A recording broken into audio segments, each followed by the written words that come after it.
This time on Werner's Whirligigs, we're going to change the engine and transmission mounts on my 1993 Dodge Ram W250 with the Cummins diesel motor. So let's jump in. I want you all to remember that I'm just another yokel who's not educated nor a professional in what I'm doing here, and it's possible that if you rely on this video, you, your project, or the both of you might end up as a smoldering hunk of hammered dog shit. Please use common sense, be careful, and always protect your ears, eyes, face, body, and hands when doing this type of work. With that, let's keep on trucking. This video may contain peanuts. Well, hey everyone, and welcome to Werner's Whirligigs, or welcome back if you've been here before. In this episode, we're going to be changing out the engine mounts on my 93 Dodge Cummins Ram. Since we already have the truck up on jack stands to change the oil pump and then remove the oil pan so that we could install new main and rod bearings, I figured it would be a good time to take a look at the engine mounts. And they were twisted. The rubber and the metal was a little bit torqued. So I got some new bushings from polybushings.com, both for the engine mount and for the transmission mounts, and we're going to go ahead and install them. So nothing to it but to do it. These are the engine mounts here. I got these from Johnny Spiva at polybushings.com, and I mentioned in an earlier video, Geno's also carries these. I can't really say whether they work or not because I haven't tried them yet, but I can tell you that my last set of front engine mounts didn't even last a year. So while I've got the truck and the engine up in the air, I might as well go ahead and replace these. I'll put a link to polybushings.com and you can buy the parts there. You could also buy them at Geno's, but I think they're the same price at Polybushing, and all the money goes to Johnny. Before we do any work here on the transmission mounts, let's just get oriented real quick. I'm lying on the driver's side of the truck facing towards the front of the truck. Over here right now you can see that is the transfer case, and you can see that I've left the brace on, the brace for the transmission mount and the skid plate. We look here, we've got the transmission. This piece right here is the transmission going forward, and the silver thing at the end of it is the bell housing. So the transmission mount, the rubbers or the bushings are right here. There's two of them. Well, there's four of them. They're in pairs. One goes above the bracket, and you can see there's a second one underneath the bracket, and there's two more on the other side. And then there's also these bolts here that hold the transmission to this bracket. And just to be complete, now we're sitting towards the front side of the transmission. This is the transmission. Here's the cap on the side of the transmission. The bell housing is just off frame, and you can see again, here's these bushings that we're going to change, and the second set over here. And these nuts down here are on the bolts that connect the transmission to this bracket where the rubber bushings are mounted. And we're looking towards the back of the truck now from the front. And this is just a quick underside shot of the same thing. We've got, let's see here. Here and here are where the transmission mount, and these two on the end are where the bushings mount to the bracket. So we'll be coming under here to loosen all of these nuts, the four nuts, these nuts, and then we'll start taking everything apart. We're looking at the back of the transmission now, right here, and we need to remove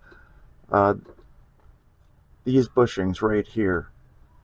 And in order to do so, we need to create some space between this bracket here and this cradle here that supports everything.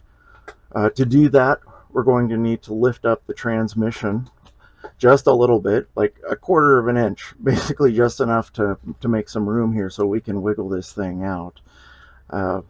And in order to do that, we need to remove these bolts that hold down the transmission. There's this one, and then there's another one on the other side, which it's hard to get an angle on. And then we also need to remove the bolt here that goes through the mount, the bushing mount. So there's 4 nuts on the underside of these, and we're going to remove those first. So I'm not even going to bother wimping around with a ratchet. I'm just going straight into the big guns. This little piece here keeps the head from spinning. One on the other side of these. And then we've got one more of these on the other side. Okay. All the nuts and washers are off now. And now it's just as simple as pulling these bolts out. 1, 2, and washers, of course. And then there's 2 more on the other side.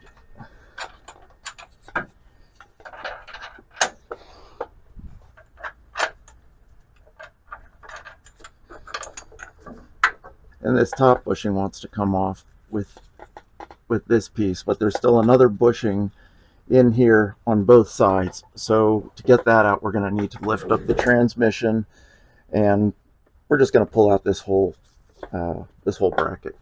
If you watch in the background, you will see my knee peeking up through, and right behind my knee is the jack. So we're just going to put that into the bottom of the transmission.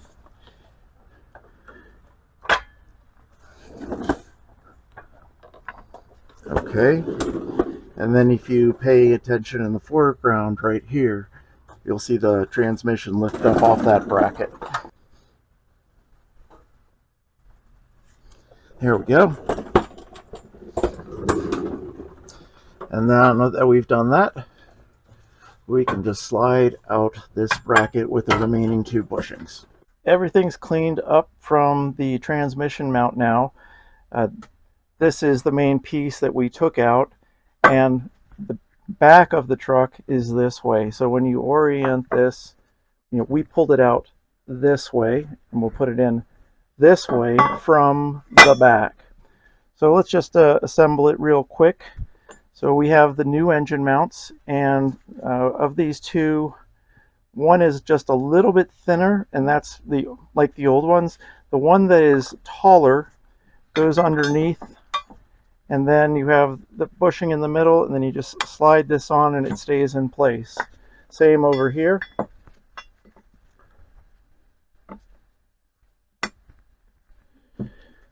Okay, and then we have the bolt and washer.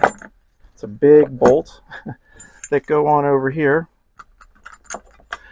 and this is going to go through the support bracket. So let's just flip it over, and then we have this washer that will go on the other side of the bracket.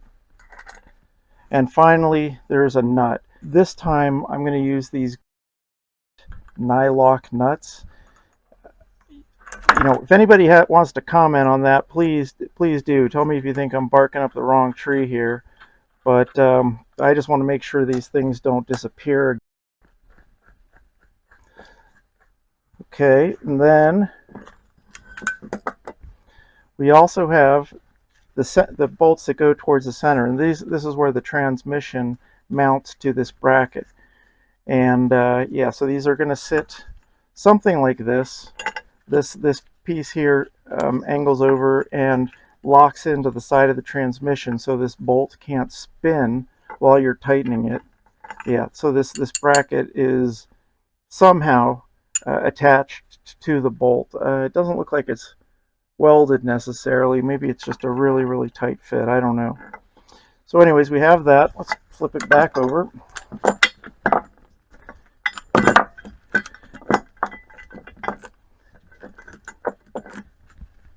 And again, we have 2 washers. And finally we have some nuts, and they're the same size. They're 5/8 11. This one, this nut, which was on there, had a slight dome to it, but I don't see any nylock material in there, but it looks more like a nylock nut than, just a regular nut. But I'm once again going to use a nylock 5/8 11 just to make sure that these things don't disappear while I'm driving. So I've got our piece here that we cleaned up over on the workbench, and it's got the engine mounts in it. Just as an aside, while I install this, the manual calls them engine mounts.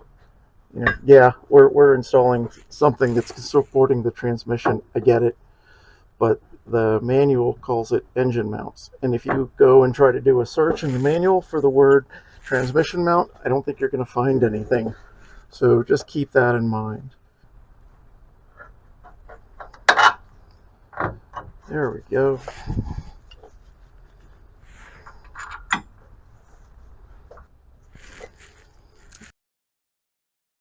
I've got them in place now, and now I'm going to lower the transmission and see if everything slots back together. Okay, looks pretty good. So I'm going to actually go hit it with the gun first, and then I'll go back and torque it down. They need to be torqued down to 150 foot-pounds, but I'm going to go after it with the gun first because of those lock nuts. They're not going to be as easy to turn. And of course, my light just ran out. Dang it. Well, do it in the dark.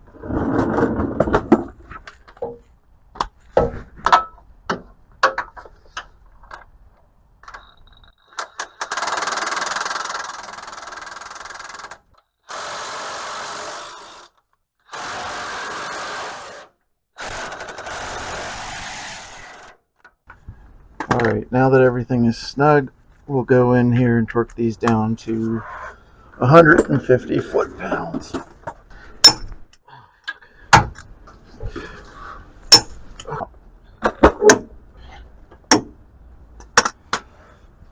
Alright, this is future Werner coming to you after having just about completed the work, and I want to just put a reminder here up front because I know some of you might just watch part of it and then go jump in and start working on your truck.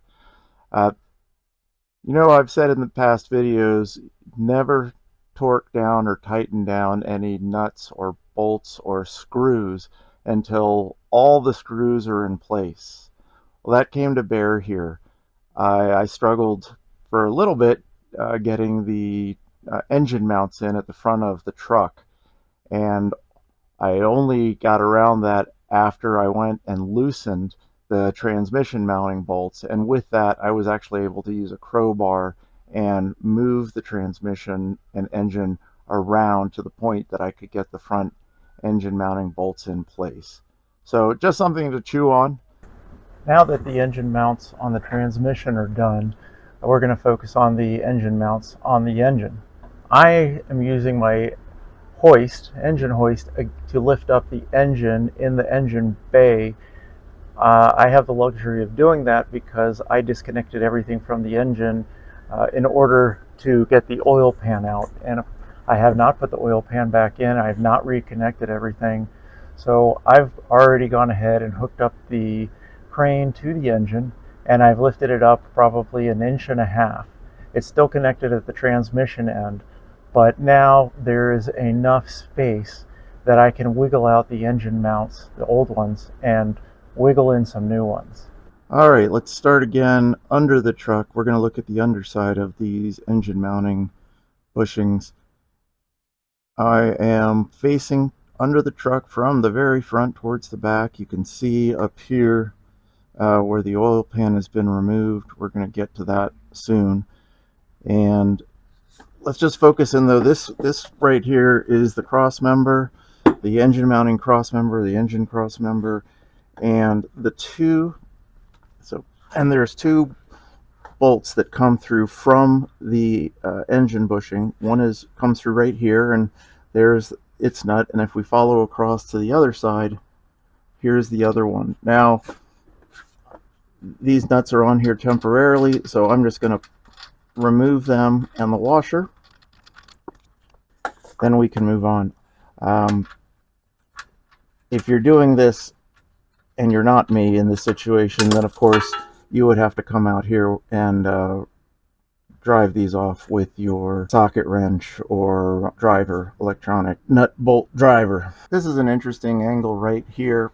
I don't know if it's a great angle, but it's interesting. You can see the bolt coming through from the engine mount bushing, and then if we go up here and look at the top of the cross member, right here is this engine mount bushing, and here is the bracket. This bracket connects to the bushing, and then the bracket connects to the engine frame. There's two long bolts right there that hold that bracket in place. That bracket is the same width as the bushing, so maybe around 3 inches, maybe 4, and we're going to remove those through bolts and completely remove the bracket from the engine. I already tried lifting up the motor with the brackets attached and then pulling out the engine mount bushing, but I just couldn't get enough room because there's threaded rods that come out of each side of the engine mounting, and I couldn't get clearance from those to remove the mounting bushing. Before backing out any bolts, we just need to lift up the engine a bit, get the weight off of the engine mounts. I don't know that there's a better way for me to get this on camera, so we're just going to go here and do the best that we can. I'm just going to back out these bolts now.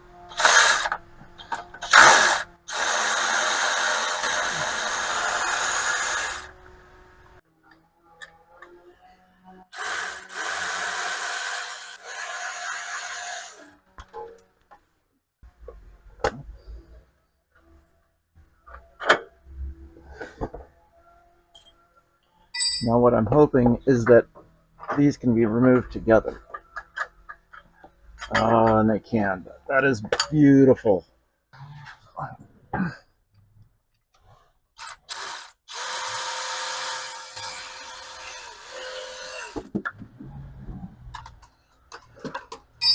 right, we're going to pull out these through bolts here now. And hopefully we get as lucky as we did on the other side.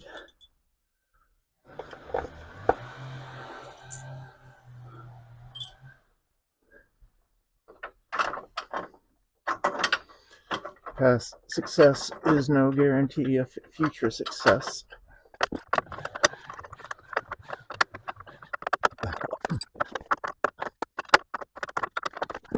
Problem is there's something on the back of the power steering pump that's blocking this bracket from moving up any further. I did get this out of here before, just don't remember how.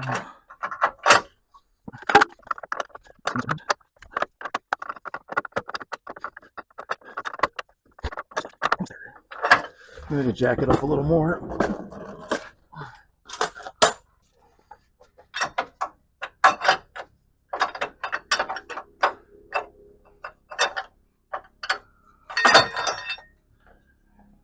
I don't know how that happened, but thank goodness. I feel like I want to kill someone, maybe myself. Now that we have everything off the truck, I want to just stop and take a look at this stuff with you. Here are the old parts. This is the old engine mounting blocks, old bolts, new blocks, new bolts, and these are the brackets where the through bolts mount to the engine. These mounting blocks that I bought online maybe 1.5 years ago and mounted are all cattywampus. They're all crooked, they're leaning. It's probably really hard to tell on camera, but they they are, yeah, they're pretty bent up. Like, look at the spacing here versus this one. Look at the spacing there. It's quite a bit different. I don't know. When I took off the ones a year ago, they were also a little bit tweaked as well. These new ones over here will hopefully resolve any other issues. But yeah, these things are, they're leaned over and just kind of funky. They definitely were struggling. And the last thing I want to mention, the reason I'm changing these through bolts is that when I was trying to tighten these things down, you only have to get these up to 30 foot-pounds, I think it is. 30 or 44, I have to go back and check. Whichever one it was, I could not get it to tighten. I was sitting there tightening, and it just kept going and going. And, you know, I knew something wasn't right, but ultimately it snapped the end of the bolt off. And it wasn't my torque wrench. My torque wrench is fine. I checked it. But, yeah, I don't know. This bolt maybe was a piece of crap. Maybe I'm an idiot and don't know what I'm doing. But regardless, I'm just going to use these grade 8 bolts that I had sitting around here when I go back and mount it. And then finally, although these were already on the truck, I'm just going to use these grade 8 bolts to mount the blocks to the bracket and to the cross member under the truck. I'm going to try an experiment. Before we even go out there, I'm just going to try putting these onto these brackets. There's a little raise right here, and it fits into this little indentation here. So let's get that in there. And these need to be torqued down to 80 foot-pounds. I'll come back and do that in a moment because I'm going to have to get out. Since it's a nylock, I'm going to have to do a little extra work on it. And then on the second one, same thing. So it only has the little raised bump on one side of this, so there's no mistaking how it should go in. So this is a metric 3/4.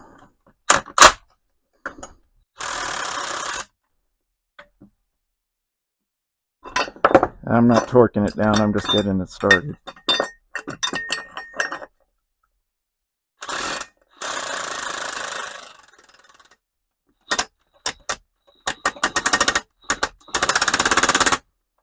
Alright, now I'm going to go ahead and torque this down.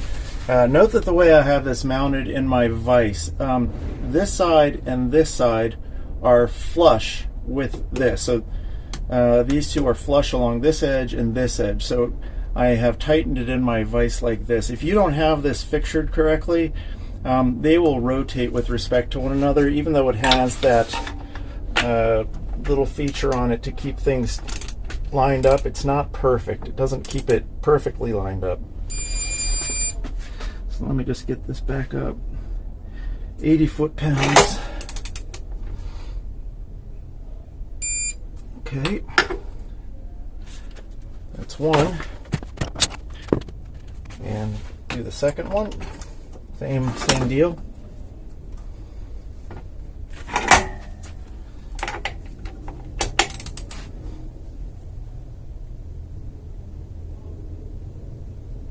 Oh, come on. 76.2. There we go. 79.2. I think that's close enough to 80. Now that everything is all lined up and we have our new grade 8 hardware, we're going to run out to the truck and install these things. Okay, now I have the bracket and the block, and I'm going to slide it up into place. Most likely it is not going to line up with the hole underneath, and that's okay. I don't really expect it to. You know, one of the things that you need to do beforehand, and I have done, is remove or loosen up the bolts on the transmission. There are some bolts in the transmission which we are also changing on this video. And I torqued them down in the video, but actually they need to be loose to do this procedure, because sometimes everything doesn't line up just correct. And just like anything else, when you're putting together something with fasteners, you need to make sure all the bolts are in before you tighten everything down. So I went back and tightened up those bolts, and as I can feel, this threaded bolt here that's going into the cross member is now too far forward, and so we'll have to use a pry bar to move the engine backwards to get everything lined up. For now, all I'm going to do is loosely put the washers and the nuts on these bolts, and then we'll not tighten them up. We'll torque them later, and then we'll put the one on the other side, and then we'll see how everything lines up, and we'll adjust from there. Now we're going in to do the driver's side. And recall that this mounting bracket has a little cutout to help get around part of the steering pump. So I've jacked up the engine a decent amount just to make sure we had enough clearance. And so let's get one of these bolts through first.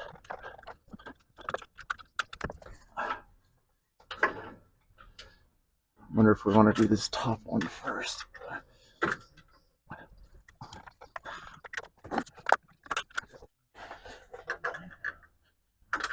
Okay. And again, we are, well, this one almost seems to be lined up on the hole, so that's good news. But we still may need to move things around just a hair. We'll see. So let's get over to the other side and put on the washer and the nut.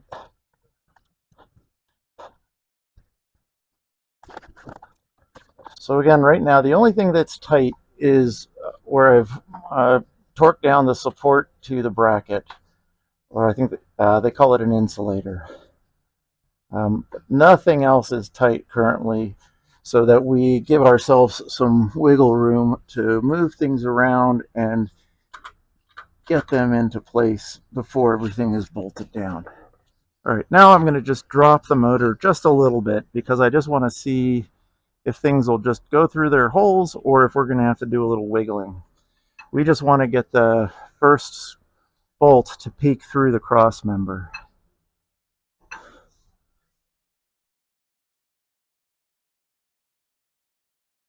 All right, the one on the driver's side has, but on the passenger side, no. It's a little bit cattywampus. But so we're going to stop there and do some crowbarring. Actually, that was not accurate. I thought it was caught up, but it wasn't. I just had a bad angle. So let's try lowering down the motor a little bit more and see what happens.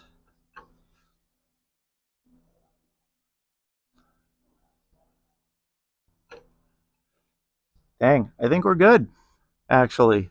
All right, I think I might have been just the smallest bit ahead of myself. I think we're not quite in yet. I'm going to lower it a little bit more. We're looking at the passenger side now. The driver's side has already gone in. All right, and actually it's not going. Okay, it's stuck up on that hole. So I'm going to jack it back up so it doesn't go crashing through. Let me just see if I can push the whole thing back with my hands now that the weight is off of it.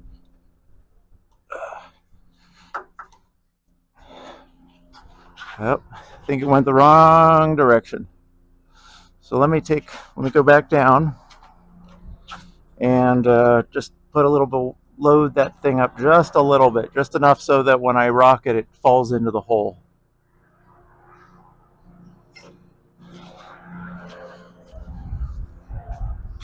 Or did it take care of it on its own? I think maybe it did. Let me drop it a little bit more.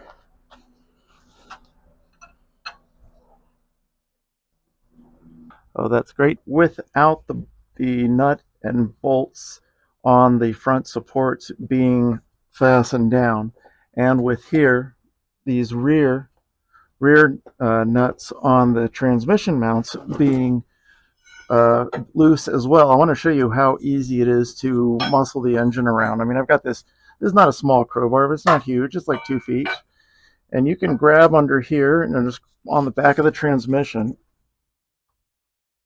And you can see I'm moving it here, but next shot I'm going to go ahead and move the camera so it's looking at the front of the engine, and you'll see how much movement I can get up there. Okay, and here I'm just going to move the engine with a crowbar again, and you can see there's a whole lot of movement. So there's plenty of wiggle room to get everything lined up.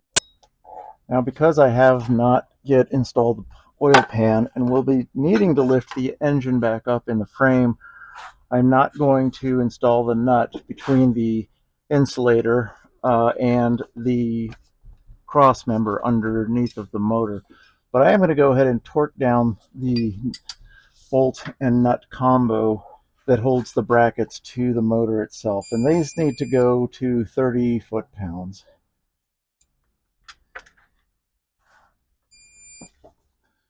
All right, 32, a little over, but that's all right. There we go, finally. And the other side is exactly the same.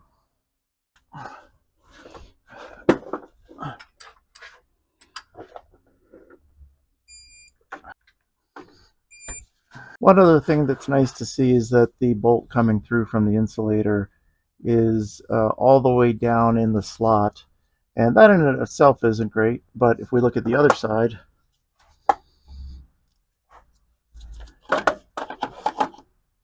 it's exactly the same. So that just tells me that the motor is centered in this between the two sides of the vehicle. So I'm going to wait to put any nuts and washers on this one, and I'm also going to wait to torque down the transmission mounting bolts until after we install the oil pan on the truck, because as I said, the motor needs to move up in order to squeeze the oil pan in. Well, we're at the point where it's time to start wrapping things up, and don't disconnect yet. I just want to share a couple of things with you. First of all, the transmission mount is a really easy job. I mean, you could probably do that in less than 20 minutes, I think. Not bad at all if you know what you're doing and you have clean parts. The engine mounts are a little bit more tricky and require some finesse. And as you just saw, getting things lined up are of paramount importance. In my case, things weren't lined up perfectly, and so I ended up going back and loosening the transmission mounts, and with that I was able to use my crowbar to move around the engine and the transmission so that those front engine mounting bolts would line up. And if you plan to use this information to replace the engine mounts on your truck, please consider my situation versus yours. This truck is a four-wheel drive. It is a 5-speed. I'm not sure if those two things really make that much of a difference in this case.